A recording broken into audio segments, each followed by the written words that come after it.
Sorry, I had to fix my horse mouth.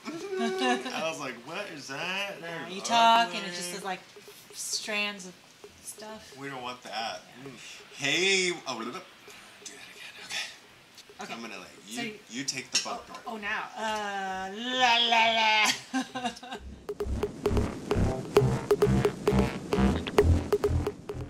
Hey fellow beauty finders, thank you so much for clicking on my newest Monday makeup chat. For those of you guys who are loyal subscribers, you recognize this girl's face right here, Miss Eleanor Sabajukia. I just love saying that name now. Thank you. It's like rolling off my tongue. Yes. Sabajukia. Sabajukia. Princess Sabajukia. I love it. So Eleanor was over at my house just recently and we talked all about how to break into the industry when you're starting in retail cosmetics. If you have a dream, you've got to follow it. And both of us, recently talked about that on my Monday makeup chat, how we both started in cosmetics. And Neiman Marcus! And Neiman Marcus! Neiman Marcus! So if you guys want to see that video, check down below. There will be a link to that. But today we're going to talk about, the difference between doing makeup on an actress for a film or a television show or doing makeup for that same actress for a red carpet event or something special. And, Eleanor and I have some opinions and, we want to teach you. We want to help you understand. Yeah. And you were saying first and foremost that, when you're working on a film or a television show, namely the Conjuring series and the Insidious series and the Saw series, hello. Well, just the first Saw, not the other. Just the other first ones series. were. Okay, the other ones were. But you have a lot of experience because you've been working. Annabelle. Oh, in the Annabelle series. And you're going to work on Annabelle 2 very soon. And then we have Lights Out coming in July. You worked on Lights Out? Yeah. Oh my god, I'm so excited to see that movie. Yeah. So you've been working with Vera from The Conjuring. Since 2012. And for those of you guys who follow me here on YouTube, you know that I've been working with Selena Sleva. She's one of my actresses. She's on Orange is the New Black. So, when you're creating a character for that actress in a film, yes. What are the kind of things that you need to think about as far as makeup application or makeup choices? Right. Well, the first thing is character. What the person does, what era it is. This was 1973, 1977. One of the considerations when you work on a film is the character that the actress is playing. Mm-hmm. Are they a housewife? Are they a doctor? In this case, for Vera, she was a demonologist. Yeah, and you know what demonologists look like. Yeah, you guys, of course, right? Yeah. But we're also recreating an actual live person, so we kind of had to stay true to that person. And also, too, it was a period film, so we had to use colors that were used during that time. Vera's character pretty much looks the same. She's kind of timeless looking. Another consideration, the lighting. What kind of lighting the film is going to take. The director likes using cold colors. He likes making everything very contrasty. So the blacks will be really, we call it crunching. Ooh, crunching. Crunching the blacks so that the blacks will be very black. And did they do that in post or on set? A little bit of both. A little bit of both, okay. So now, how does that change your makeup application technique? Is it like, where maybe you would choose to use brown liner as opposed to black, because you know it's going to turn black? It's going to turn, yes, absolutely. Like a lot of the Patrick and the kids' hair, they were all much lighter than you thought they were. Oh. And then on screen it looks black. Yeah. So because it's such cold colors that I always used really warm colors, peaches and corals.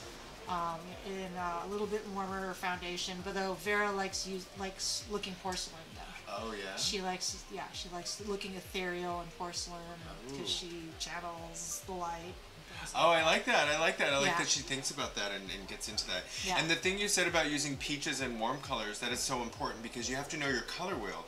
Because if you know that everything is going to be either gelled blue or turned blue in post. Yes. You don't want to use magentas, pinks, fuchsias because those will turn so kind of just too much. Too much, right? It'll look like there's a ton of makeup. Yeah. Oh, hey. I'm on the Hollywood tour.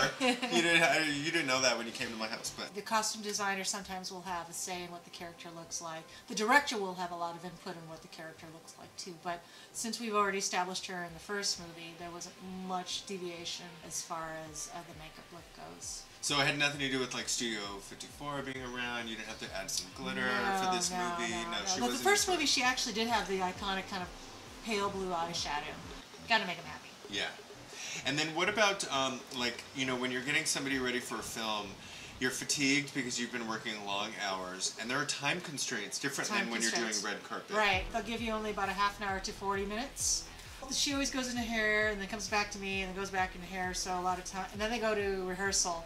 And then they ask, you know, when are they ready? When are they ready? And so you have to like, That's a technical term, you guys.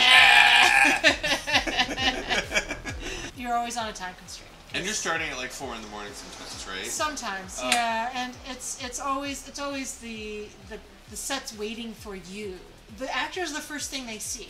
So you always have to be on. You can't be grumpy. You can't bring all your bad juju with you. You have to be like uplifting and in a good mood and positive. Or, you know, if they're really quiet, then, you know, you're quiet as well. And speaking of the difference between working with an actress for red carpet or working with her for a film, I worked on a Netflix job recently, and my department head told me, okay, the lead actress does not want to be talked to or looked at because she's in character. She's focusing. She's working. She's a method. So when you come onto set or into the trailer, just be aware you are not to have a conversation with her. You are to just keep back and make sure that all the extras and all the background are taken care of. And I said, oh, okay.